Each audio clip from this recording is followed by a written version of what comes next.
We don't want to break the law. We don't want to do this. We have to do this. Cannabis extract is illegal, and that's what my product is. I never stopped thinking about the legal issues. As I crossed into every state, that's breaking a lot of federal law. I don't believe that any of the law enforcement agencies want to lock out what is potentially a last treatment option for these patients. It's okay. It's okay, youngster. There still are many, many children and adults with epilepsy who can't be controlled with existing therapies. I cannot recommend using a medical marijuana product. It was worth it because it helps my daughter. If it's helping kids, why isn't it legal, or why can't you do it?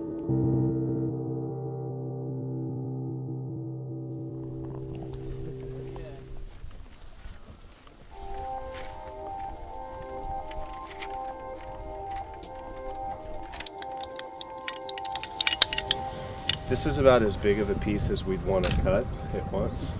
This is our first day of harvest. We got too much bamboo in here, that's the problem. So we get these big girls and we can't. Each plant is a whole plant extract, so we have to cut the plant. Final. So we'll kind of put the next plant about right here. So as long as we all know the size that we're cutting for. It has to dry, fully dry, before we're able to process it in the lab. Now you do that, now you can start on the next one here, the next one. Cool. I've got a really nice one. We stepped onto the field June 3rd. Hey, hand me that one. Hey, you're standing on. That'll fill this one out perfect. We planted 17 acres with an estimated 36,000 plants. We'll likely serve several thousand patients with this. These girls are big, which is good. My name is Penn Madison, and I am the head manager here at Stanley Brothers Social Enterprises. You need to change hands. And we grow medical hemp.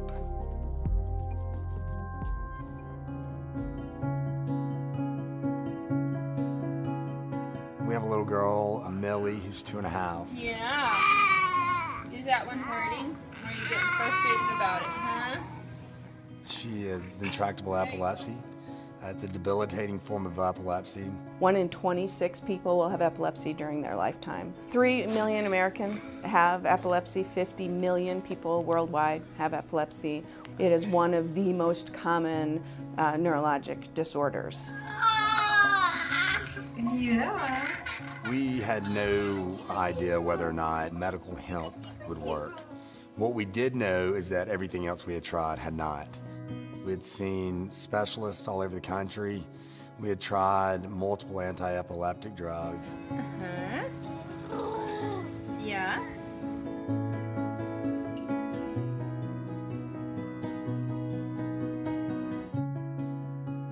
I would say in the last year or two, we have seen an increase in children that are here from out of state that have been brought by families to try variants of medical marijuana.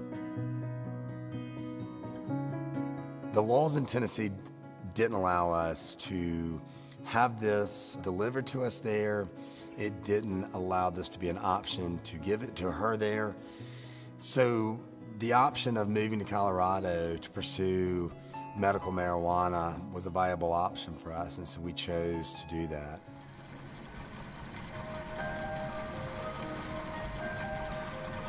We start with tissue culture plants. They'll be grown for their entire season.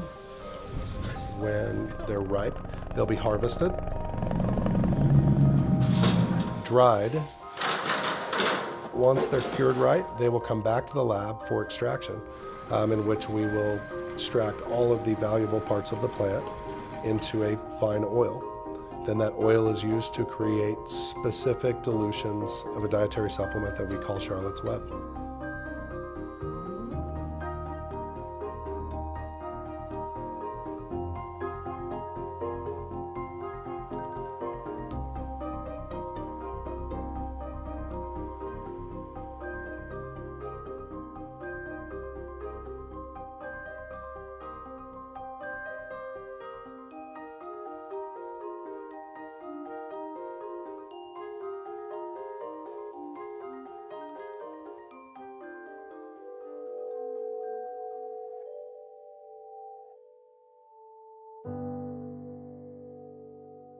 At 9 months old, she was sleeping 20 hours a day. Kids that age like to grab things, swat at things. You would have things hanging over her. She would have no interest. And finally, at about her 9-month appointment, after we were able to find a neurologist to see us relatively quickly, he was fairly confident that she had infantile spasms. She was barely able to grow and function because she was having upwards of 200 seizures a day. Seizures are incredibly debilitating, but there's also a lot of other things that can happen with it: cognitive problems, depression, anxiety.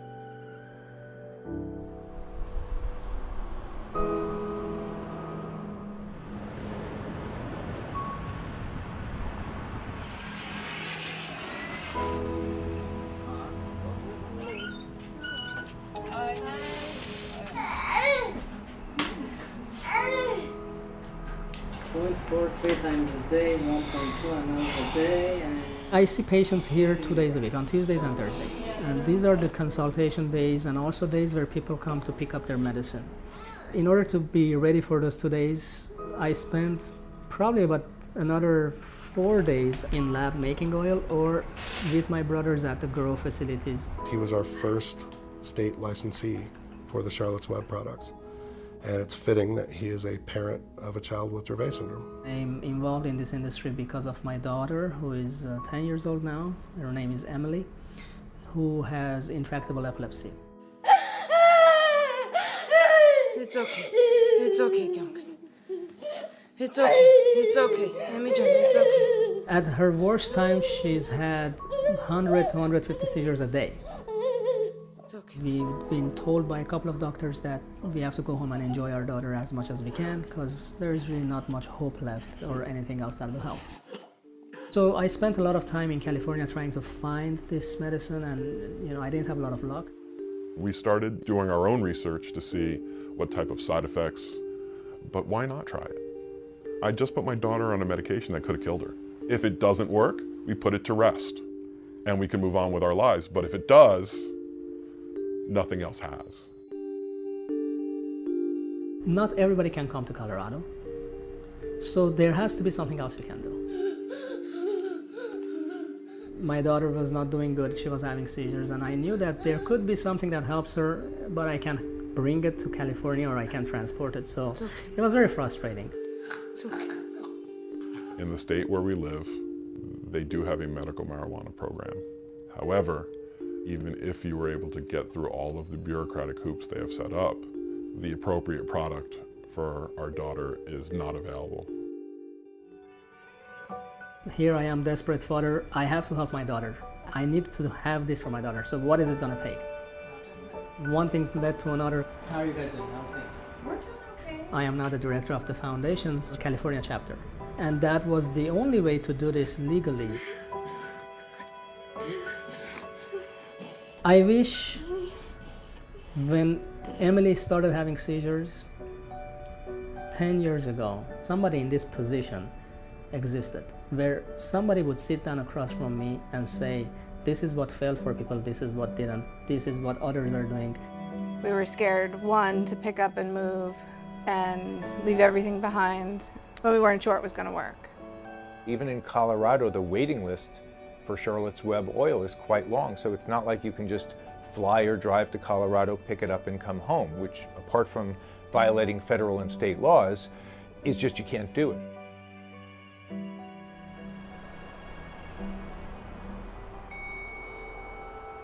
In California, we found an apartment that we could do a short-term rental. When we started giving her the marijuana, within the first couple of doses even, we saw changes. She became more verbal. She became a lot more attentive. She was a lot more awake than she had been. After the summer, we wanted to give a longer time for our trial. So we made a decision that we were going to bring a supply back with us. They were able to identify a supplier in California, is my understanding, who had what appears to be a very good product of oil high in CBD, and they didn't want to fly with it, so apparently drove cross-country to get their child this medication. Well, I never stopped thinking about the legal issues. As I crossed into every state, I tried to make sure to be very careful. Anytime I was tired, I took a break. My daughter is doing great. She's now down to about 20 a day. She's far more interactive with the world around her. She has far more enjoyment. She's not playing beside the world, she's playing in the world where she lives now. And that to me is everything. Fortunately, that child is doing quite well, and they've gone through a huge pilgrimage to get that oil and what appears to be help their daughter. I actually haven't heard anything about, negative potential side effects in the media. And I think it's a really important thing for parents to know is this is not risk-free. It's not something I told them to do, but when they said they were determined to do it, I was supportive as their physician to say, listen, I will be here to guide you on helping to adjust the therapy and monitor the other drugs and the girl's epilepsy. Overall, at least so far, our experience here at Children's Colorado has been that only about a third of families are really reporting that they see much of an improvement in their children.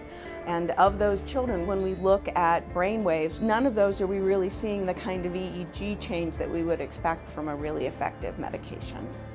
We also don't understand how marijuana products will interact with other medicines these children are on. Concerning things that we have seen in general, seizures have gotten worse, severe enough to require them to go into our intensive care unit. We absolutely don't have the scientific data, and I think if I could make one point to the parents, it is that you need science.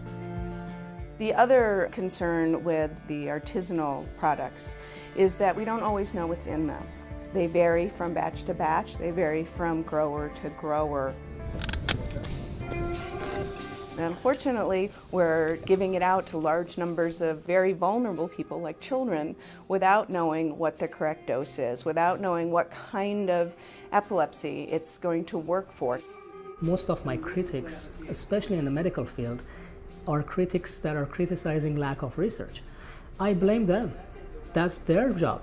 You're a researcher, you're a scientist, you're a doctor. Why didn't you research this? Your seizures are getting stronger. The Schedule I listing for marijuana has made it much more difficult to do research on marijuana. There is no question about that. Really, all hemp products lie in a gray area. We're faced with a bit of a moral dilemma. We do have some legal area to operate here, but at the same time, that's up for interpretation. The supply is going to run out because we only brought back 6 months. There are options. Realm of Caring is talking about challenging the law and sending medication across state lines. Probably one more in the end, and that's good there. This product this fall, coming from hemp regulations, this will be our first time to actually be able to ship this to patients across the country. If it works, it would make a huge difference because then we could have it delivered right to our house. Cannabis extract is illegal, and that's what my product is. The last Drug Enforcement Agency position that I read stated that hemp products made for human consumption, which have any detectable THC in them, are technically a violation of federal law. Now, however, they go on to say that they realize that all of these products exist throughout grocery store shelves throughout America. At this point in time, I don't feel like the legal landscape is as such that people are going to come in with guns and handcuffs and try and shut down something that is providing hope and options for people. We don't want to break the law. We don't want to do this. We have to do this. How can kids not get what they need? I mean, anyone you talk to about it, it's like, it's ridiculous. If it's helping kids, why isn't it legal, or why can't you do it? Everything has to start somewhere.